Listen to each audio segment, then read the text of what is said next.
Well, hello, people. I'm bogged down with my modernity video.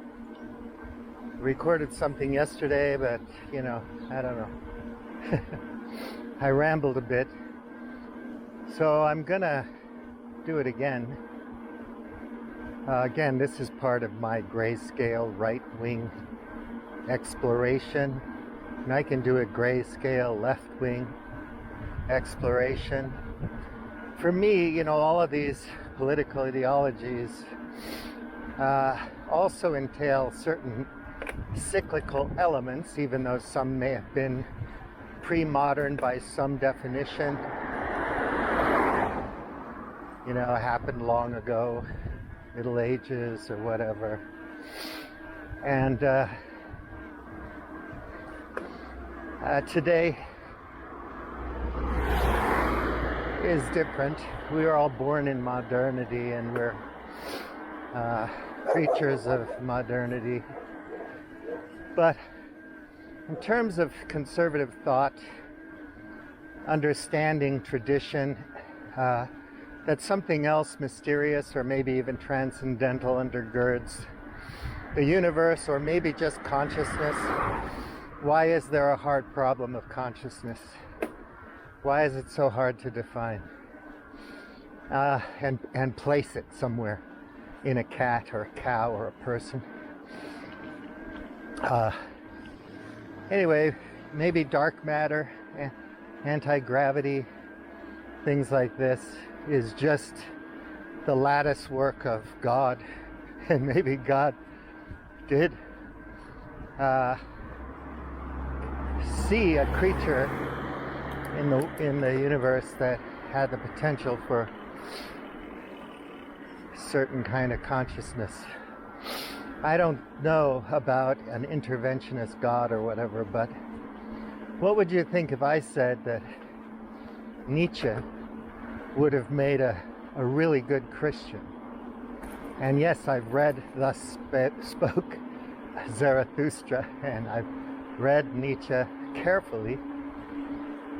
So I don't want to go into that because that would be a whole discussion in detail. I don't want to pick it apart for you, but I'm just putting it out there to think about. If you're a reader of the Bible and the New Testament, I think a lot of Christians in the world don't know the difference between the Talmud and the Torah. They obviously don't have a historical point of view on religion or the Bible. And of course there's religious sensibilities in the psychological sense, and there's also religious institutions.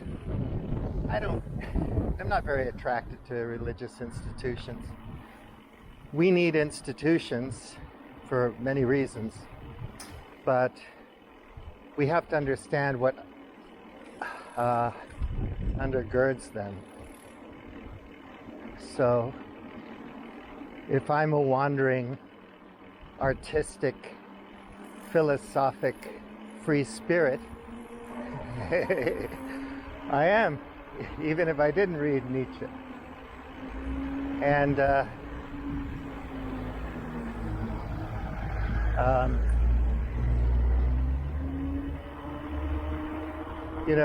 if I'm a pure rationalist and logistician or logician, if I'm Socraticism, scientism, if I put all my faith in that,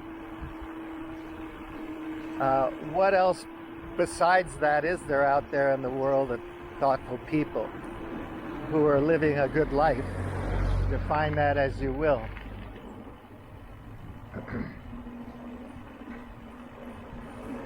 So something else there. Maybe on a certain level you go from Socrates and other philosophers to an artful Nietzschean thing, and then beyond, situationists, existentialism, postmodernism, whatever. And before that, you have this simple story that's extremely profound and that you can learn a lot from, which is the New Testament. But how many people do you think who call themselves Christians, or why might we put it more in a more up-to-date phrase, identify as Christians, are anything like Jesus, or understand or follow or live the life or walk the way of the Tao of Jesus? I would say I've only met a few personally, but that I'm not judging people who identify as Christians to say that they're not Christian. You know, if they say they're Christian, they're Christian. But how many people do the Tao of Christ? Whoa, whoa, whoa. Or the, the Tao of Yahuwah, the Tao of Josh, or whatever, Joshua. Not many. And certainly the way our world's structured and the values. So there are value creators. Well, the values that we've created with our bizarre faith in a certain kind of economics and certain worldviews, materialistic, divorced from nature and so on, that tolerate so many externalities and injustice and tolerate so much violence and on and on and on. This is not the kind of values that we want, and they're certainly not Christian values. So you can imagine a Jesuit priest walking with a Native American back in the day, and people just, or somebody in the Amazon rainforest, and they're just getting it.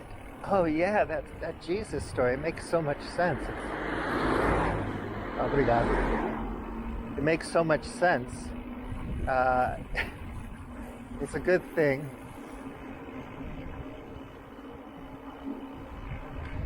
And they can bring it into their animism, into their tradition. And this has happened a lot around the world. And still be Christian. So, and then the Jesuit guy, he doesn't say, sinner, you have to abandon your beliefs and your culture or I'll beat you to death. You know what I mean? Like they do in that 1923 at the Catholic school. So I think there's a lot of values in the New Testament that, yes, cross a lot of other traditions and spiritual beliefs, or whatever you want to call it. If you're abhorrent to the idea of spirit, well, just stop breathing. Come on, you could be a little more generous, because there's so much we don't know as human beings. So can't we have words for mysterious things? Is it going to ruin our quest to build a better fission reactor? Is it going to wreck our understanding of biology? So many scientists over the centuries have been spiritual or alchemists or religious, have identified as being Christian. I don't see anything wrong with that. So the problem of evil is the problem of human beings and human structures and institutions that are often, dare I say, quite evil. So the way the Tao is in our hearts and souls and minds, and also the devil, the samsara, the illusions. And it's really a fortunate thing if you have a chance to educate yourself, learn, meditate, be creative. If you came from a place where you could be loving, Some of us can't because we were abused too much and it wrecked us, destroyed our soul and our mind. And without a great deal of help, we're pretty much screwed. That's just a fact. So that's why you read a book by Gabor Mate.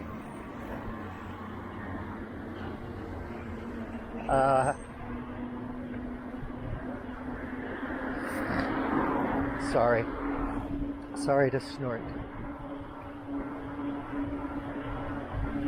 But I think, if you wanted to have a kingdom or a monarch, you'd need to have a structure.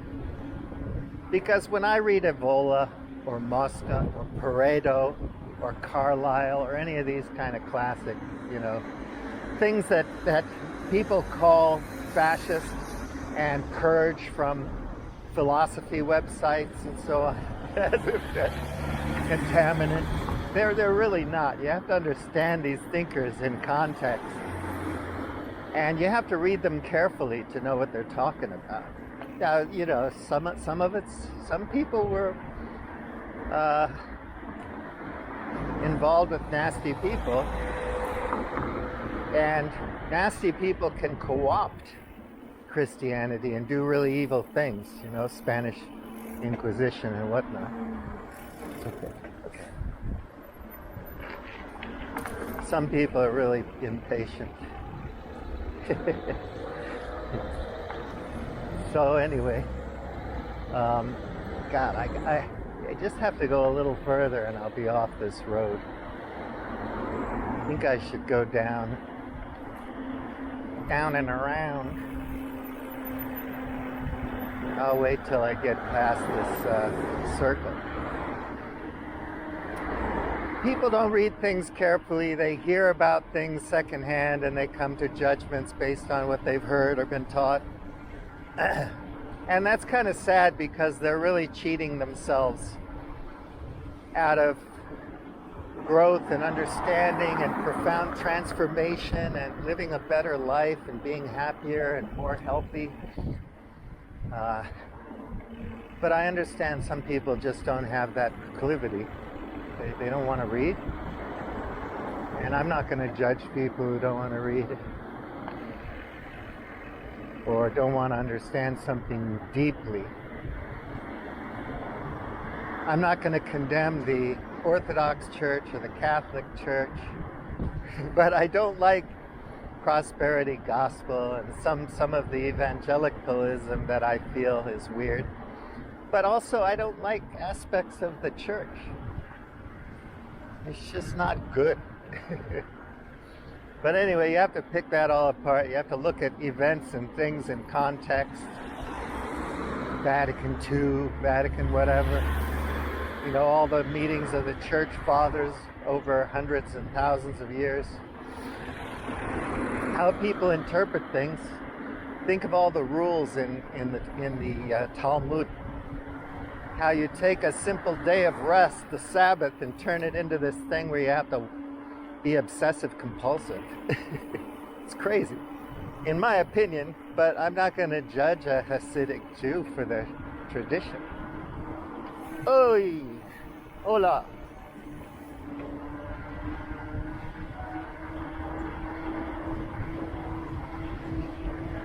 So, where am I going with this? Well, yeah, if you had a king, I definitely want to have a king that was like Jesus and not like Hitler. You know what I mean? And my Jesus isn't the white Christian ethno-state hateful Jesus that's armed to the teeth in the United States. And when some transvestite, or I forget, transsexual, some LGBTQ person does an ad for Bud Light, they go out with their AR-15s, their pistolas and shotguns, their Mossberg shotguns, and blow the hell out of their Bud Light. I think that's so childish and ridiculous. And I hope they don't think of themselves or identify as Christian, because If they do, I think they're not. But, some people identify with the wrathful God. The genocidal Old Testament thing. They don't understand what kind of Jew Jesus was. But atheist people and agnostics and so on, they don't give a damn. They don't want to know. They're also going to cherry pick canons and scriptures from Taoism or Buddhism or Christianity or whatever, Islam, and they're going to make it out as it's all evil. But it's so much part and parcel of what human beings are and how we approach the mystery of life and values, not only moral sentiments. So it's kind of a shallow way to look at things. Like, I like Christopher Hitchens. He's a really fun and interesting polemicist and thinker. And he changed over time, as any honest intellectual will. If they're serious about their work, it's going to change them, change the way they think. But, God bless him, he was an atheist till the end, which is fine. And didn't like it. But, there's a way, there's a lens through which you can look at things. Like these right-wing thinkers and Nietzsche and the New Testament, and get nothing but amazing value out of it. Or you can cherry pick all the stuff that confirm your belief that these people are evil. If you're an atheist and you say, I just can't deal with the problem of evil and God being evil, well, you don't believe in God, so what's the big deal? I understand people feel that God's an interventionist God and he's going to come and give you money and heal you and make sure you meet your soulmate and all that kind of stuff. Well, it's a way of looking at things. I worked really, really hard. I knew exactly what I want, and I found her at a party. Or I met her at the tennis club, and we courted, and we got married, and it's great. Or, it was an arranged marriage, or I was on a Christian dating site, or whatever. And, things work out, and you can say, thank God. Or you can say, I'm all that, man. I knew exactly how to get what I want. That's fine. People have a different way of thinking about it. So I wonder how your heart feels if, as an atheist or agnostic, you think sometimes, thank God, or I was lucky. A lot of these aphorisms and anecdotes and parables and ironic humor and all that you can see in the Bible or other writings from other traditions, they just pop out. They're part of us. I'm not being Jordan Peterson here, but there's so much a part of our culture and the history of our culture that they're kind of there, It's just like, I'm going to cross the Rubicon, man. It's a big red line. But it's a way of seeing things, a way of appreciating things. Or you could just stand in awe of the universe, like a cosmologist, and say, wow, it's amazing. And you can interpret things. Carl Sagan, I don't think he was like a mean atheist. I think he was a spiritual person in the classic sense that he was a person who took deep breaths constantly. Deep, quiet, long breaths. And he was inspired because of it.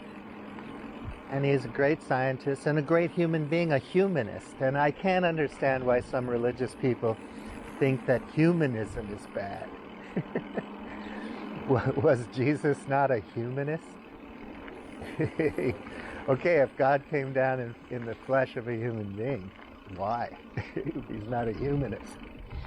Humanism. Oh, the Universal Declaration of Human Rights. Some right-wingers are really pissed off about that stuff. And then they identify as Christian. I don't get it. So I would say in all humility that maybe they didn't read the New Testament very deeply, or maybe the preacher is kind of greedy and maybe he's in it for the money or something. So, and I talk sometimes about evangelicals. There are people that are vain and weak and concerned about being liked and loved. And so for them, it's just an imaginary friend that loves them a lot. So they feel well loved and they feel they need to be well loved. Other people might find love in a lot of places and also understand that life is pain and suffering, like Buddha, and that it's not easy to get through life and bad things happen and still feel the love without making it all about you and your needs, your intense need for love, to be loved, to be attended to, looked upon, taken care of by a big, father figure. Oh no, I don't want to go back up to that big road.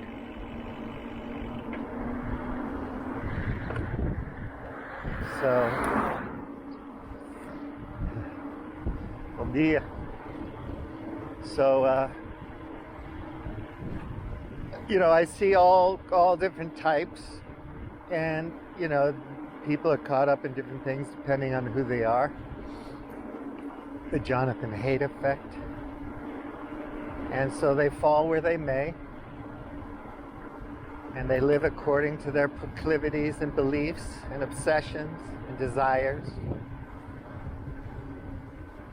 And they may kind of miss out on some things, in my opinion.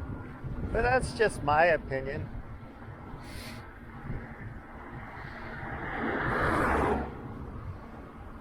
I would think about God as a merciful God, but I wouldn't think of God as being some kind of human-like judgmental human being with a narrow mind. Can you imagine? I mean, those stories are human stories. But when you meet a person, let's say, like Jesus, Yeshua, who walks the walk, who is the embodiment of the way and the light and all that kind of stuff, love. You can think of it Taoist if you want, but there's a lot. He didn't talk a whole lot about the ecosystem and the fungi and the animals. But back during Jesus' time, there was only about 300 million people on the whole planet. Can you imagine that? God, can you imagine that? So you take the people in the United States, you just spread them around the world, an empty world. That's what the Great Reset is all about, William T. Killing off all the useless eaters so the real elites can, spread out across the country club and enjoy the good life with their robots and their AIs. Okay, fine. There you go. That's the ticket. But I would prefer to think about it in a different way because it's just nicer. Makes more sense to me. So if I go to the church in Patmos, the monastery, talk to the monk there, listen to the singing, smell the incense, that whole thing, for me it's a good thing. I'm not being superstitious. It's a beautiful thing. And at the same time, I don't know about whether the head of the monastery has ever stuck his tongue out at a child. I don't know. I can't go into the mind of these people and figure out, whether they're really good or really bad. Some of my friends always want to point out when there's a Martin Luther King or a Gandhi that they weren't perfect people. Blah, blah, blah. Yanis Varoufakis, he's an idiot. It's like, and they don't know shit. But that's their judgment. That's what they think, in their opinion. Who am I, baby? Oh, sorry. I am old people. Yeah, so that's fine, whatever. If that makes you feel smart and powerful and manly, go ahead. Be that way. But have you ever really been introspective about yourself and thought about your own inadequacies and sins, mistakes, the times when you were cruel and indifferent? Have you ever thought about that? Really, really kind of thought about yourself, introspected a bit.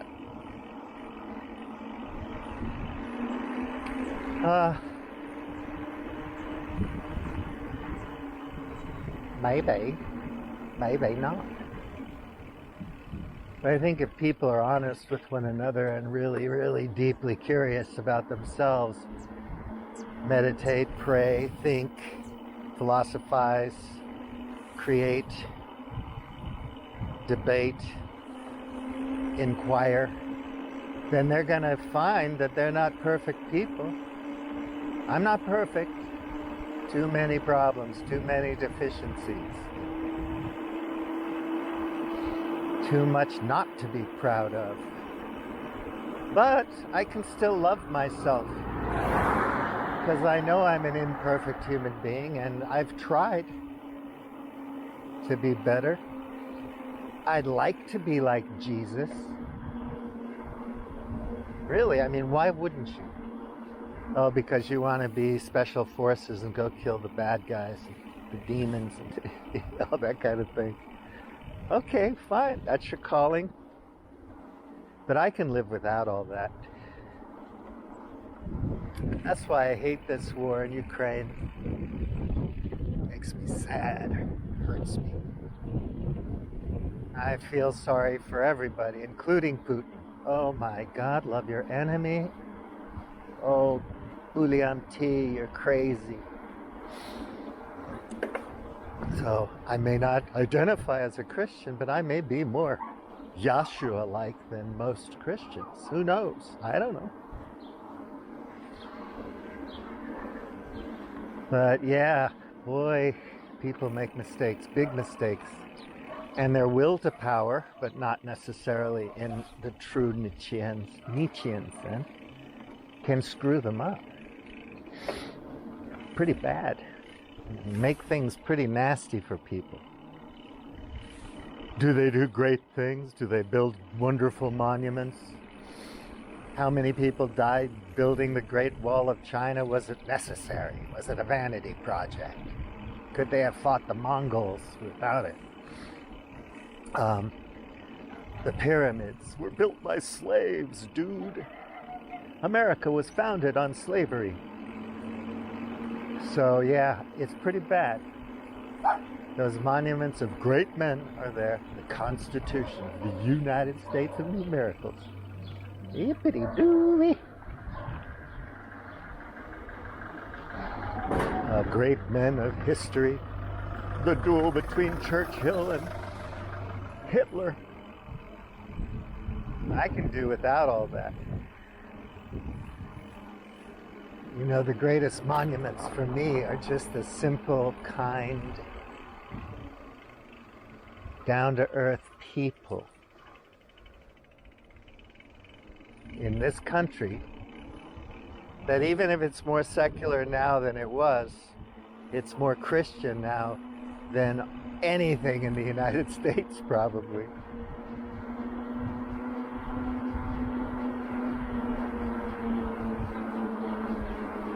That's how I see it. Forgiveness, forgiveness, even though you don't love me anymore.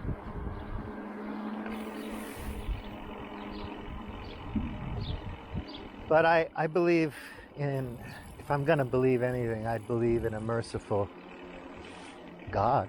And it's right there in your brain and in your heart, in your stomach, in your vagus nerve, in your microbiome, and in your daily habits. It's right there, my friends. It's pure, just whatever.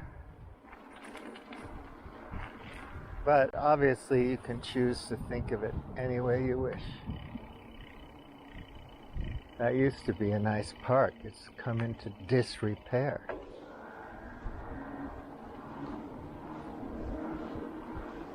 It used to be a quinta.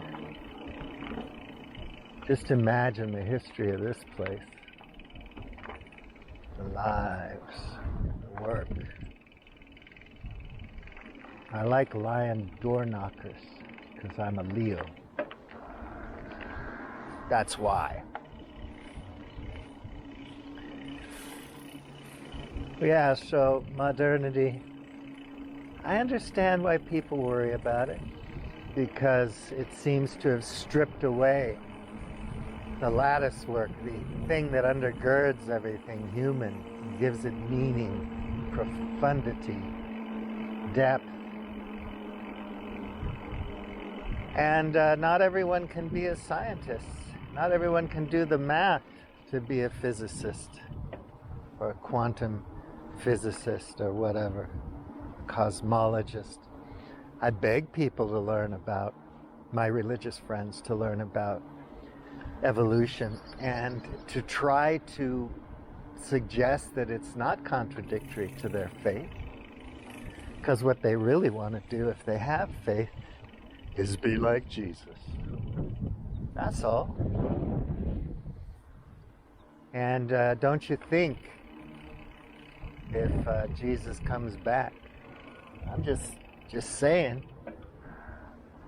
he wouldn't understand what's going on today and wouldn't have different parables and stories and puns and quips to express in today's language?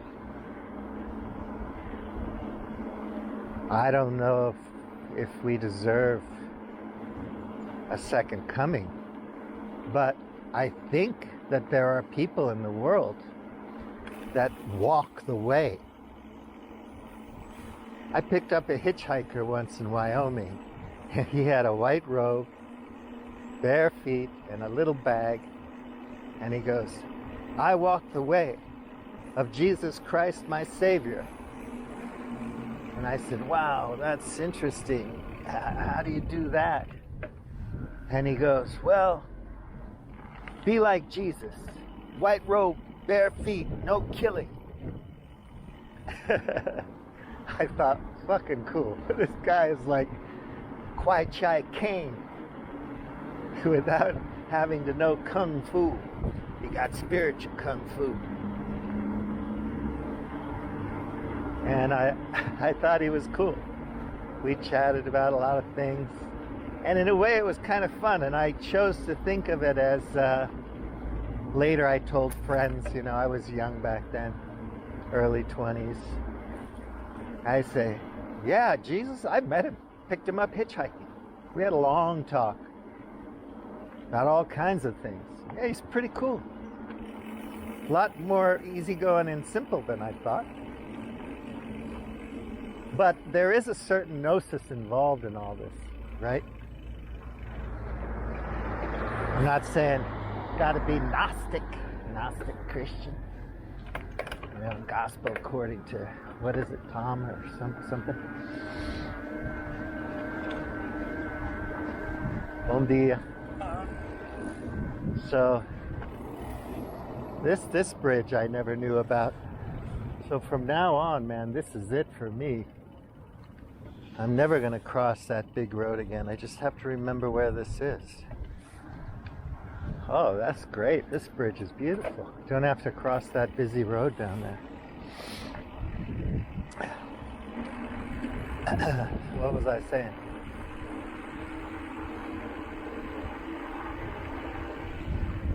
Yeah, if you meet Jesus on the road, don't kill him.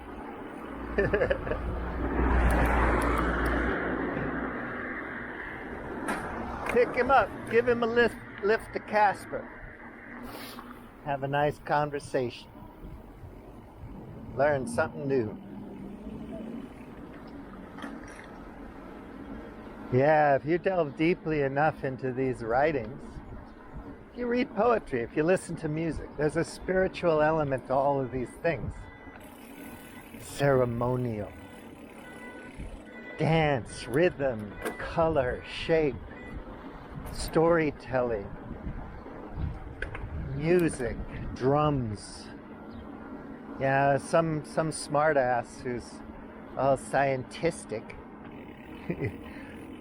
in the metaphorical sense of that term, who's like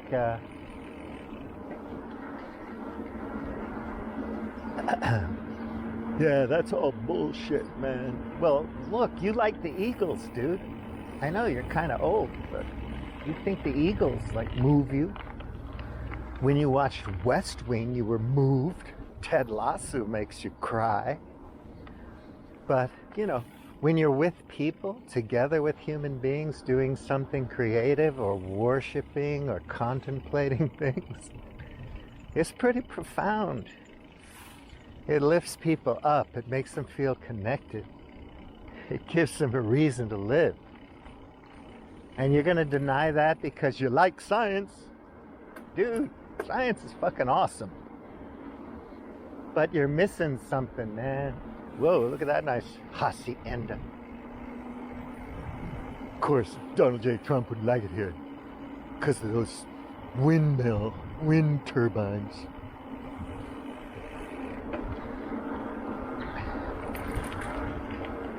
So yeah, I mean, you're missing a lot of stuff, man.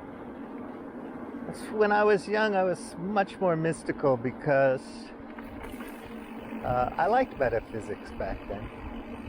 Because I traveled and I met traditional people, and they all had their thing going on. Go to the Shinto shrine, leave some offerings in Bali, put some flowers in front of the house. Mandingo drums, Gambia, Senegal. On and on and on. Cathedrals, choirs, Baptist Church, Haight and Fillmore, San Francisco, California. Man, uplifting, brilliant stuff. Just life affirming, just freaking awesome, inspiring. Breathe, baby, breathe. Long, deep, slow breaths. Let it all in, let it all out. Cycles of life, the eternal recurrence. But I do think that if you don't get it here, in this life, it's sad. It's sad. Personally, I think it's sad. A lot of people don't get it. And you can look at the New Testament and see what he says about people who don't get it. First shall become last, and camels through the eye of the needle, and all this kind of stuff. And yet everybody's just trying to get powerful, make money.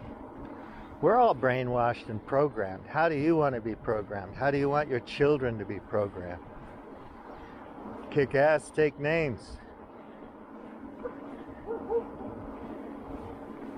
You know, whether you believe in free will or not, you have choices.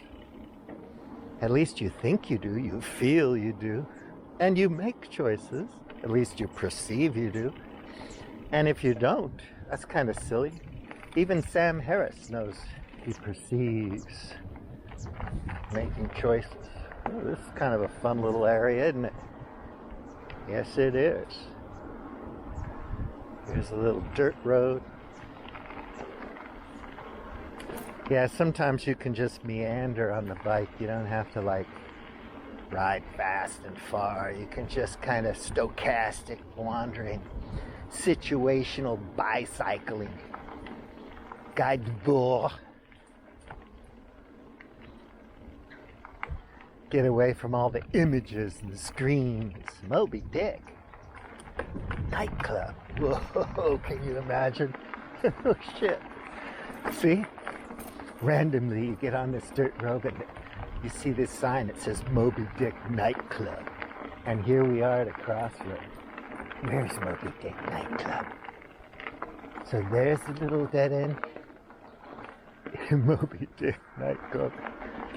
Wouldn't that be trippy? It's like, oh, nighttime on the weekend, man. This is raving, dude. This is wild. Moby Dick Nightclub. You don't even know about it. It's not on Google Maps, bro. You have to do your situational cycling to find Moby Dick.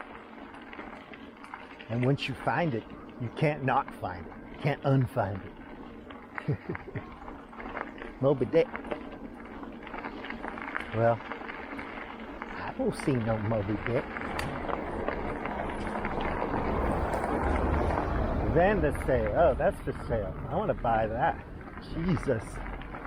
Just imagine the film studio you could build there. And quiet, no agriculture, nobody spraying chemicals on their orchards. Whoa, that's a fucking awesome place, man. That was the Moby Dick. Hold on, man. Holy shit. Oh my God. They used to have concerts and live music there. Check it out, dude. Guys and gals.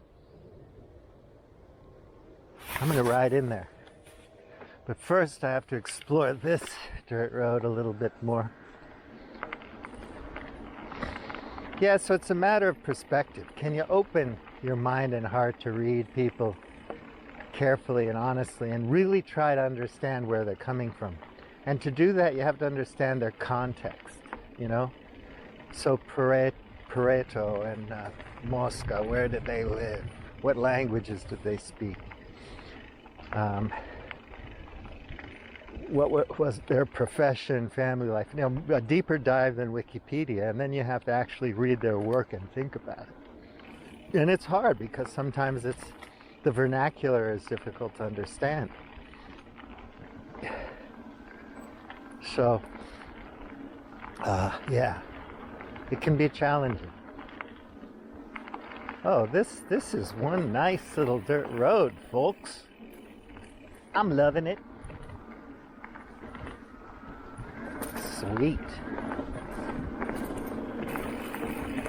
And then you'll get something out of it, and then next time you hear a right-wing person who's kind of has a shallow understanding of Christianity, in my opinion, and Mosca or Pareto or Carlyle or whatever the hell they're reading.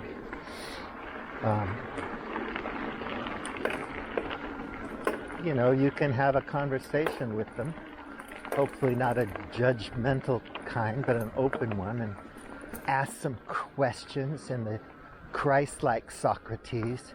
You know, he asked a lot of questions in the New Testament, more than he pontificated on things. This is a cool fixer-upper. Come on, who's going to buy this place and fix it up? I'll help. So, what do I do? How far does this thing go? That is a cool place. More like a Spanish hacienda. Or, you know, 3 sides around a big courtyard. Yeah, I think this probably goes all the way up the hill.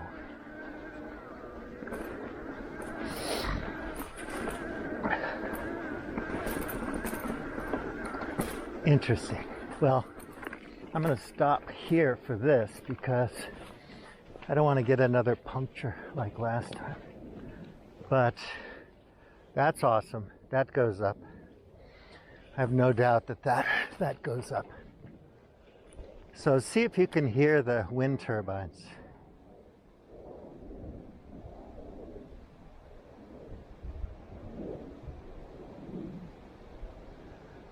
I should bring a mic here sometime. Get some wild sound in this area. That's an awesome sound. It sounds like fighter jets swooping over. Fuck, so cool. Yeah, so Schmachtenberger talks about that, you know, going where you usually don't go and then opening up your mind and doing an earnest, generous attempt to understand the other side. Because it's ridiculous when you see the cycles and you know these people aren't going away. They've been, you know, conservatives and liberal types, however you want to generalize about those ridiculously generous, ill-defined words. Been around forever. They're not going anywhere. So, you know, you have a certain kind of conservative media in the 50s and 60s and 70s and 80s, the Reagan thing and whatnot. And then you have a different one, you know, in the 90s and 2000s, once the technology was there so that you could syndicate things and have these huge audiences on radio because of the technology. Telephony, you know, the normal telephone technology that allowed for call-in, you know, toll-free numbers. And then later the internet, where everybody can go on like me and just put whatever the heck they want to up there, and then they get these big, huge followings on Rumble or whatnot, you know, because they don't go with the status quo. MSM, you know, they're cool. But, you know, why not? And so, whatever.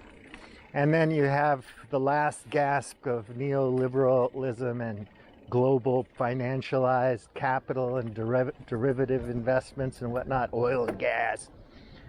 Last gasps, and they're trying desperately to squash out any heterodox thinking. So yeah, you can't be a Nietzsche today. You're going to get squashed out. And you can't be a Jesus either. They're going to throw you off the cliff. They're going to stone you. They're going to nail you to a cross. So these metaphors about being, you know, crucified, very convenient. So they're trying to reestablish the neoliberal thing and squash out any other ideas that might go against it, because the players, the owners of capital, are in control, and it's very, very lucrative and nice for them what they've got. And all the servants of global capital and the players, they love their gigs, you know.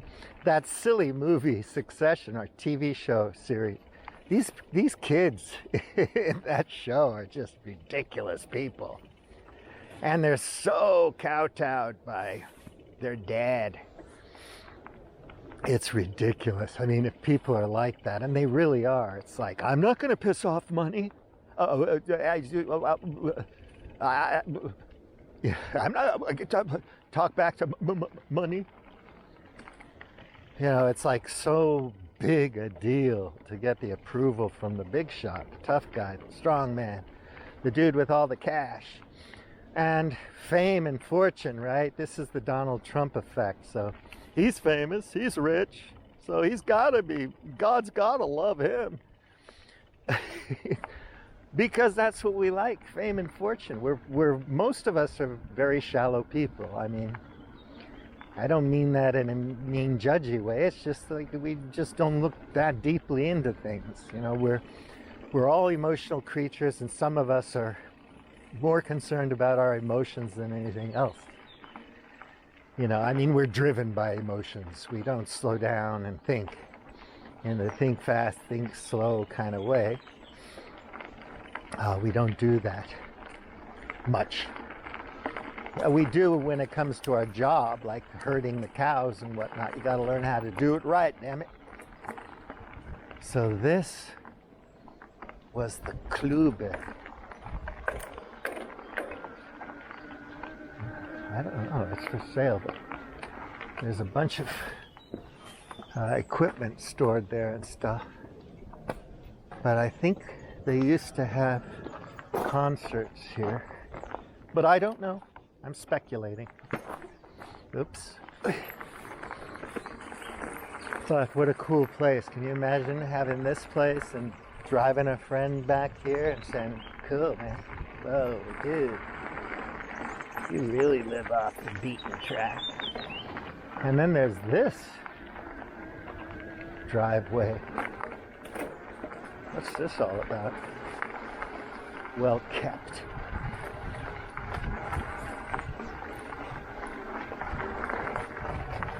Again, this goes on and on, so I have a feeling this goes to some industrial quarries or whatever. I can smell animal agriculture. So I think they used to have pigs here or something. Yeah, probably. Anyway, I'm not going up there today. Not enough time anymore. So I'm going to head back. But this is beautiful. I have a whole new place to explore over here. Thrilled, I tell you. Always looking for new ways to go up that hill. So, yeah, it's sad, you know, people miss out on things and can't necessarily blame them. The people that really irk me, the irksome folk, are the people who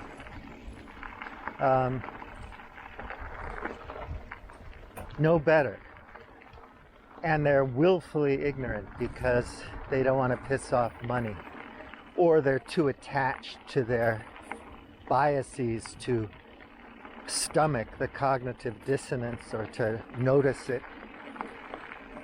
And so they recklessly defend their narrow-minded point of view and never think it's narrow-minded. But they know somewhere deep down inside that it is, but they refuse to budge because maybe it's unmanly to budge. You know, according to that one history book I read, this is the way it is. And I kind of resonated with that, so that's that. Some conservatives say, I don't want to think about all these things. I just want to know what's right, what's wrong, how you live, and so on and so forth. Which is fine. I think a lot of people only have time for that. So, you want the oligarchs to run things? The plutocrats? Or do you want something else? Now, of course, I'm not talking about something like Iran or whatever, ISIS. Can you have an open society and running through it, the lattice work, the structure holding it up, is a deeply moral and ethical framework and way of life. Walk the walk. And that's what's valued most of all.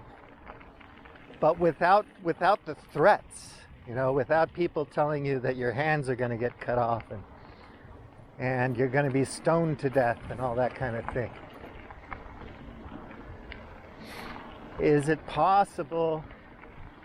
And I think it is. So you don't need the mullahs fretting over everything, telling people what to do.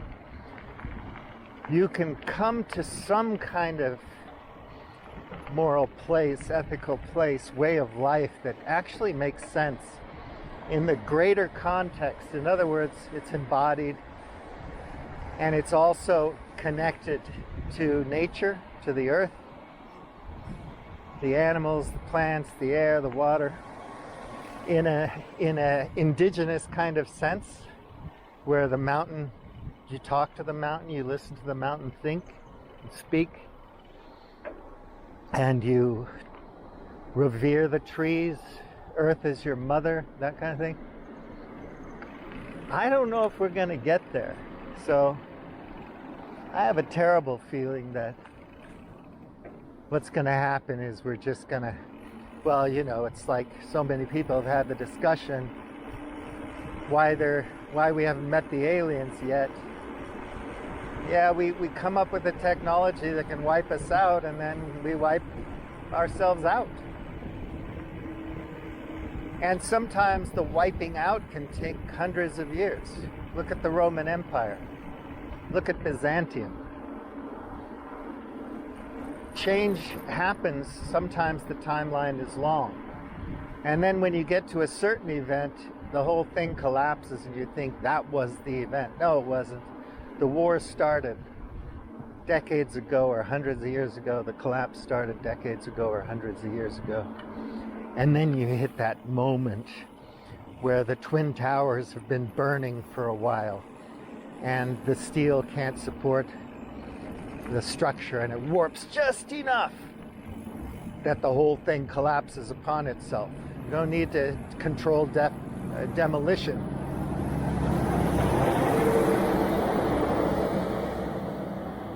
So yeah, boy, the mighty have fallen.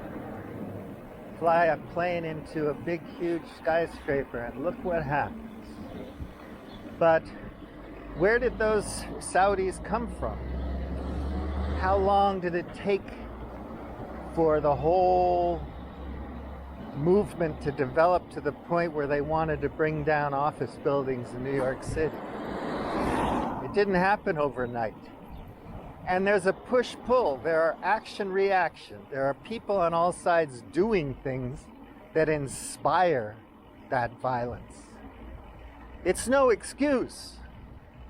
You're not making an excuse for Putler or for the terrorists who brought down the Twin Towers. There's no excuse for it. It's wrong. It's evil. But what led to that? Didn't just come out of nowhere. Whoa, just out of nowhere, some guy decided to fly a plane into...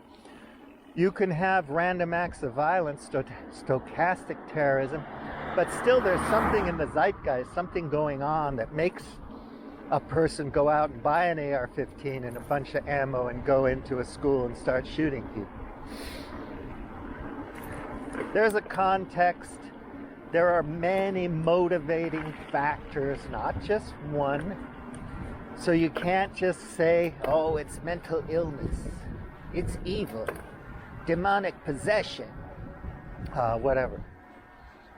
Even somebody like Al Capone, you know, there are reasons why he became Al Capone. And it's not as simple as just saying, you know, oh, it's simple to me, bro. Evil dude. Came out of nowhere, possessed by demons. And when Jesus is the exorcist, is casting out demons, what do you suppose is really happening in the psychology of the person? Maybe it's the first time somebody actually listened to them, felt them, and let them know that they could change. They could cop a new attitude. All they needed was just somebody to squeeze their hand or put a hand on their shoulder and listen to them for half a minute. And boom, the demon's out. I don't know how you define a demon. Does it have to be Hollywood-style demon? Or can it be something else?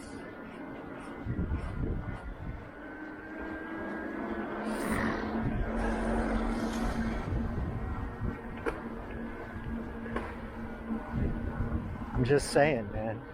But of course, look around, you know. All these uncontrolled experiments like I've talked about before. that are just driven upon us because of the profits first ethic that is at the core of our economy. And so whatever happens, it's going to be out there. And we'll deal with the externalities and the consequences and the second, third order effects when they come, even if it wipes out all life on Earth. Not saying how probable that is, because I don't know. But nukes are dangerous, and putting a bunch of warheads on a missile that's hypersonic, you know, it's blowing up your city before you even see it, kind of thing. And then having to have a world where everything's surveilled because you have no time. You know, what was that movie again? You know, where they try to prevent the crime before it happens, kind of thing. That's not the way to do it. The way to keep people safe is to keep people healthy, happy, to give them a good context in which to live and good people to live with. So most people are a great example. They might not be your bestie, but they're a good example of what a healthy human being is. You live in that context, do you really need nukes or AR-15s? Honestly, come on, man. You know, people talk about attack the cause, not the symptoms type of thing. Yeah, why not? Is that gonna hurt? So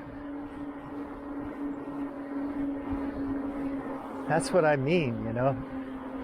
If you're living in a sick society that's literally sick, pathological, where and you know, yes, okay, bending towards justice and Steven Pinker and all that. It is true. People have always, the right wing has always freaked out about crime in the streets and everything, even though the crime statistics are going down. So, do we really need all the guns, or do we really need to have Russia as a evil empire, an enemy? Do we have to make an enemy of China? You know, you're importing $100 billion worth of stuff so that the plebs and proles can afford to buy something. But you still want to create an enemy, you know. Contain them, surround them, don't let them up for air. Compete with them in this zero-sum game theoretic way that risks creating chaos and devastating war. It's ridiculous. It doesn't have to be that way. But of course, get your education, you know. Are you ignorant if you don't understand where I'm coming from? Or is it that you just don't understand where I'm coming from?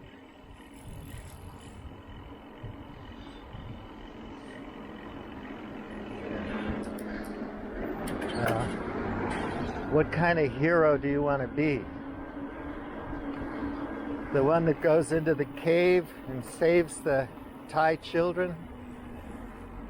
Or the one that goes to Somalia or maybe Eritrea or some other part of Africa, sniper team,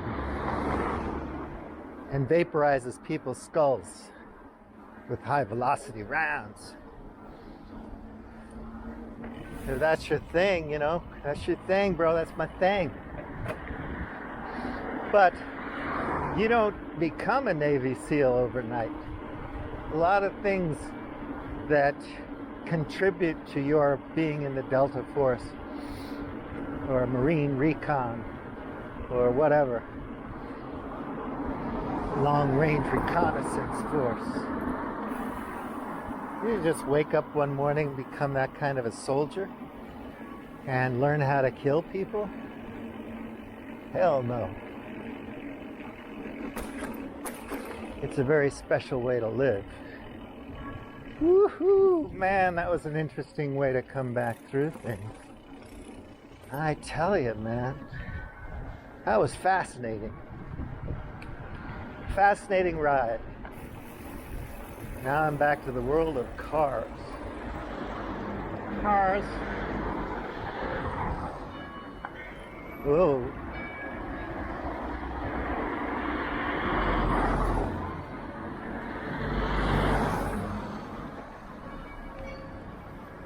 I signaled. Gotta get out of this place. It's the last thing I ever do.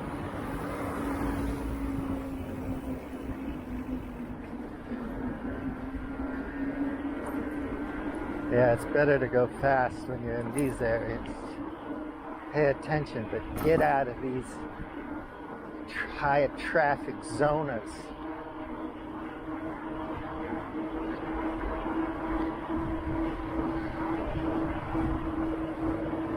Whew. You know what is none of in Venice? Traffico.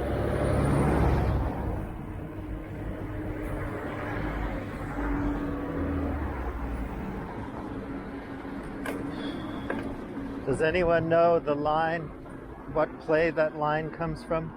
Does anyone know what is none of in Venice, Traffico? You know the playwright? If you do, prove to me that you listened this far and write the answer in the comments to this video. After you like, subscribe, and share. Because you got to spread the love like Jesus.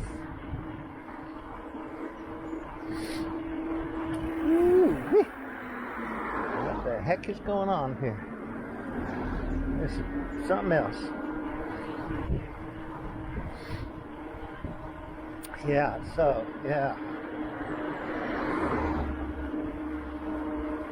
gotta walk the walk, folks.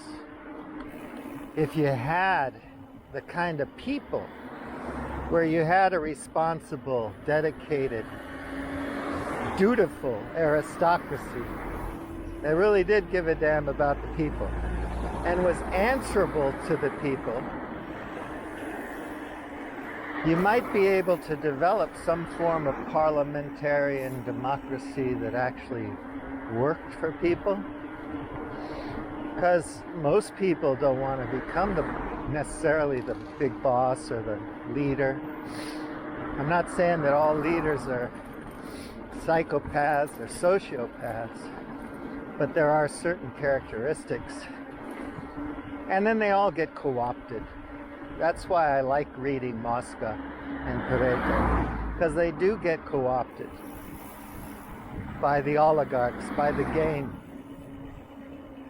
And, you know, after a while, they're not working for the people anymore. They're working for the oligarchs.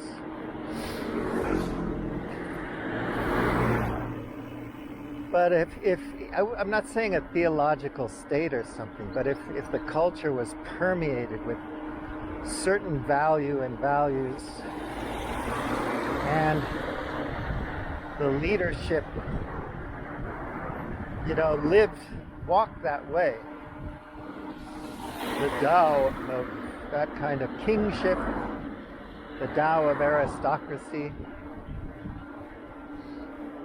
then you might have something there that was kind of good for the plebs and proles. I don't know. I don't think we're going to get there. We're going to continue the same old cycles until the last man.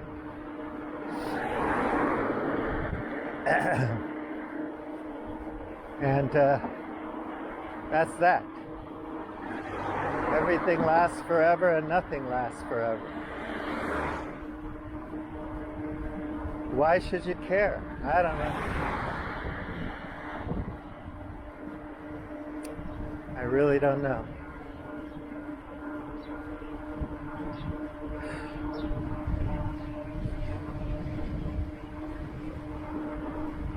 But I just want to see us getting out of these crazy cycles of violence. And I don't know why I feel more compassionate than some people, or empathetic. Probably just the way I'm built, you know, genetically. But it bothers me to see people suffer. And the sixth extinction is abhorrent to me. So some of the externalities, the price, the true cost of modernity in a certain sense, is too high. And I think at the end of the day, modernity will produce these circumstances that require us to take a lot of steps back and re-envision our place in the universe and our place on Earth, in this ecosystem, and so on. And for those people, the people who are left, it's going to be an interesting time. And what you have to do is every day wake up in the morning, put your feet on this great earth, and say thank you so much that I'm alive and healthy, and that I have friends and family, that I can eat. I'm not a refugee. I wasn't driven out of Ukraine by missiles from Russia. I wasn't driven from a place because of hunger and violence, abuse, misogyny, injustice. Really be thankful, and then fucking pay it forward, man. That's the least you can do.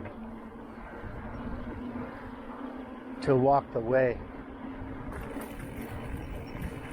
Just that little tiny thing you can do for other people. To show them you care, to cast out their demons. Hold their hand, touch them on the shoulder in the right way, and tell them you're listening.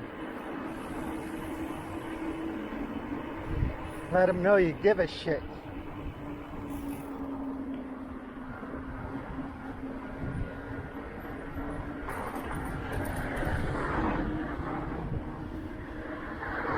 And if you do that, you are the way, you are the light. You created in a simple gesture, a modest, simple gesture, the kingdom of heaven. Thank you for listening. Take good care. Have a nice rest of the week. Like and subscribe. Bouliam T out.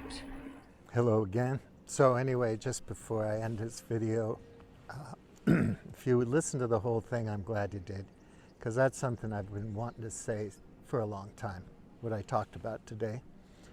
So I'm in an interesting zone where I live. There's a whole bunch of sports stuff here. So over there's the high school. And then here is a big gymnasium where they have all kinds of sports activities, games. You know, now I think they're doing football.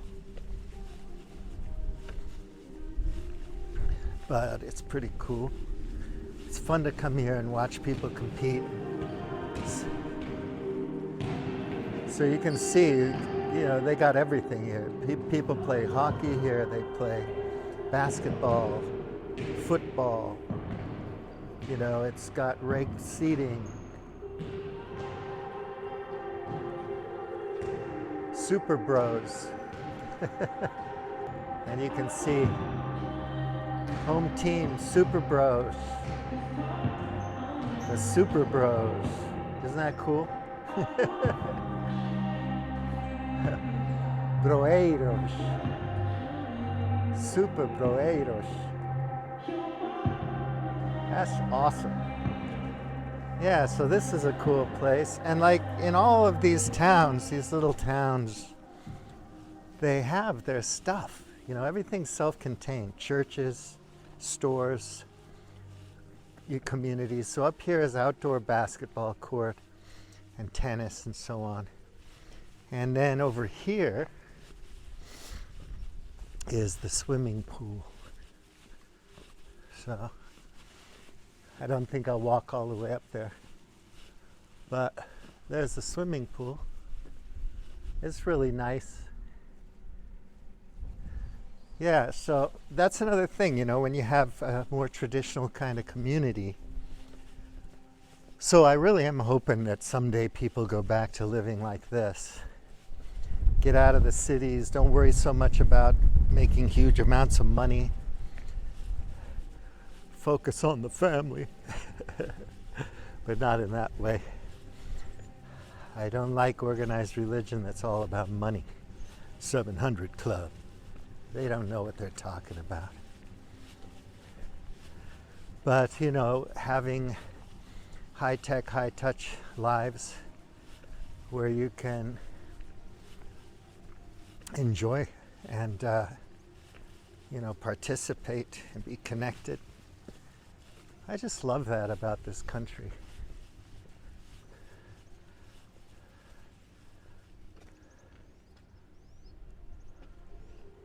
Got their barbecue down here.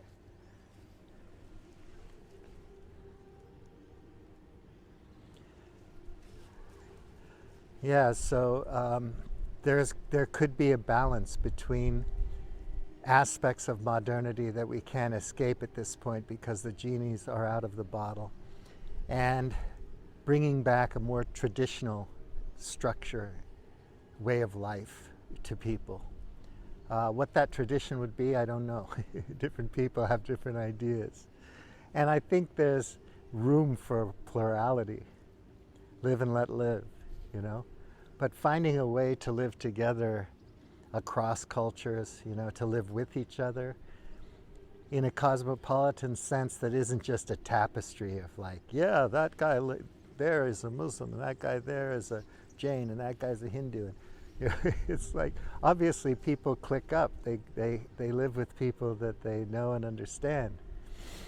The Jewish people, traditional people, go to the temple and they study a lot. They learn all the rules. And that's a big part of the cohesiveness of their culture and community. And, there has to be a way that you can study science and mathematics and psychology and chemistry and still have a human life, right? That's all I'm saying. Let's think about that. Okay, Bully MT out again. Thank you for watching.